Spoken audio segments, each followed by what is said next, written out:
Welcome to Talk Tickers, your deep dive into the earnings intelligence you need. Today we're tackling Lovesac. Ticker, Love EE. Yep, their Q2 fiscal 26 call, it dropped pre-market September 11th. And the market reaction was something else. Right. So our mission today, break down the results, understand this big strategic shift they're talking about. And figure out why a decent report, on the surface anyway, led to such a brutal sell-off. That sell-off is definitely the headline here. Absolutely. I mean, you look at the numbers, and then you look at the stock chart. Shares dropped, what, 15-17%? Right out of the gate. Yeah, pre-market and into the morning. Heavy volume, too. Which tells you people weren't just trimming, they were heading for the exits. Real anxiety about the outlook. Okay, so let's unpack that paradox. The top line. It wasn't terrible. No, $160.5 million in revenue. Pretty much right on consensus. Growth was modest, though. Only 2.5% year over year. True, but the bottom line actually looked good. GAAP EPS was negative $1.45. Which sounds bad, but the street expected much worse, like negative $0.71. So a solid beat there. A solid beat. So, again, why the panic? It seems to come down to profitability, specifically gross margin. Bingo. That was the immediate red flag everyone jumped on. Fell 260 basis points compared to last year. Landed at 56.4%. And just so everyone's clear, 260 basis points, that's 2.6%. A big chunk of margin just gone. Yeah, that's a serious erosion, especially when you're trying to scale in this kind of environment. And they were pretty upfront about why. Higher inbound transportation costs. And needing more promotions, more discounting, just to keep things moving. You really see that fragility in the adjusted numbers, too. Adjusted EBITDA was just $0.8 million. Barely positive. Down from $1.5 million last year. And a net loss of $6.7 million overall. Yeah. So, yeah, the structure might be okay, but the profit is razor thin. It is razor thin, which, leads right into their main counter-argument, market share. Right. Management kept hammering that point. They estimate the whole home furnishings category was down maybe 4% in the same period. So Lovesac growing 2.5%, even if it's slow. Means they are taking share, undeniably. The CEO really emphasized that.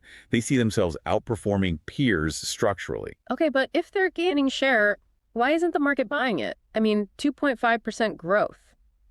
It's still pretty sluggish for a company that's supposed to be a growth story, isn't it? Even if it beats the category. I think the market's looking at the cost of that growth. Where's it coming from? Let's look at the channels then. Omnichannel comps were soft, up less than 1%. Yeah, 0.9%. But showrooms, the physical stores, they were actually pretty strong. Up 10.4% to $109 million. Mostly driven by opening new ones.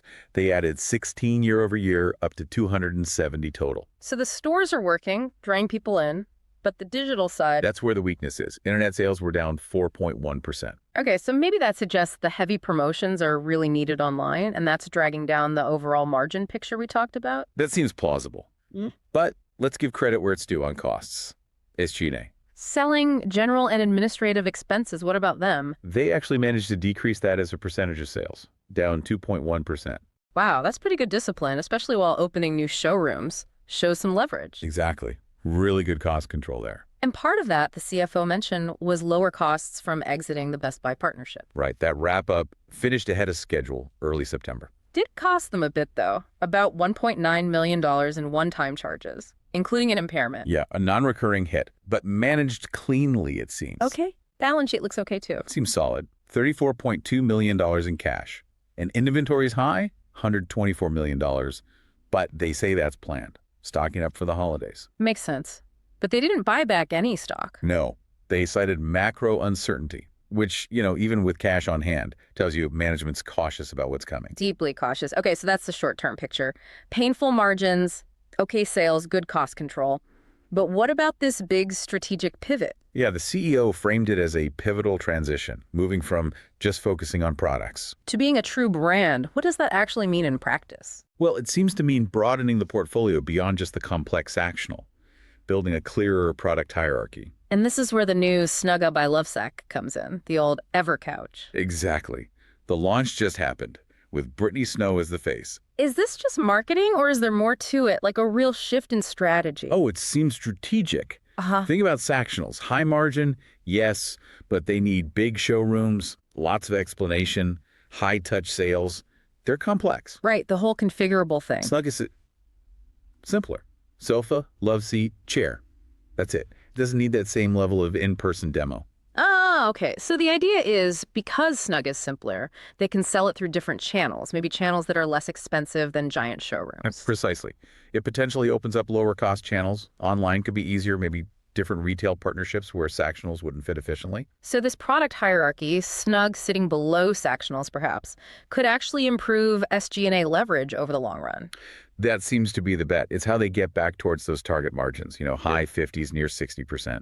Interesting. And they're also doing the resale thing, loved by Lovesac. Yeah, expanding that re-commerce platform. It's in 6 states now. They're even planning a trade-in pilot later this year. That fits the durable brand idea. Lifetime value, sustainability, That's smart. Very smart long-term play. But now we have to talk about the elephant in the room, The guidance cut. the guidance cut, and the reason behind it, tariffs. This was the big bomb in the report, wasn't it? Absolutely. The macro picture got worse for them. Specifically, those reciprocal tariffs from places like Vietnam, Malaysia, Indonesia They said they doubled? doubled from around 10% up to 19-20% since the last time they reported. Wow. That's a direct hit to cost of goods sold. Hits gross margin instantly. No way around it. They had to lower the outlook. So the full year guidance, sales was tightened a bit, $710 to $740 million. That's not catastrophic. No, the sales guide is okay. It's the profit guide that hurt. GAAP EPS for the year slashed down to a range of 52 cents to $1.05. Ouch, those tariffs are just eating away projected profit. Huge chunks. Yeah. And it's not hitting evenly through the year either. Q3 looks like the real pressure point. Yeah, they guided Q3 sales to $161 million. Okay. But the adjusted EBITDA, they're forecasting a loss. A loss. How big? Between -$1 million and -$7 million. So they're basically saying they might burn up to $7 million in cash next quarter. Seems like it. Likely to protect market share through promotions during that key holiday buildup. They're choosing share over profit in the near term. A tough choice.